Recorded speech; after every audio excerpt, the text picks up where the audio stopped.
Hello বন্ধুরা, তোমাদের সামনে আজকে দুপুরে খাবার নিয়ে চলে এসেছি। চলো দেখি আজকে কি কি করেছি, তোমরা দেখে নাও। ভেজ ডাল, বেগুনি পটল ভাজা, বেগুন ভাজা, আমের চাটনি,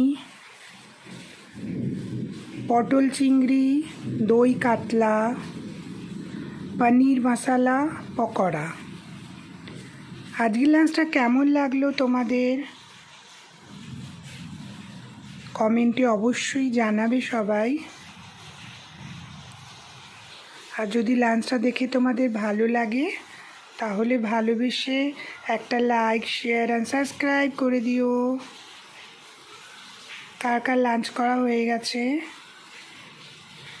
আশা করি মোটামুটি সবাই তোমরা এখন লাঞ্চ করছো।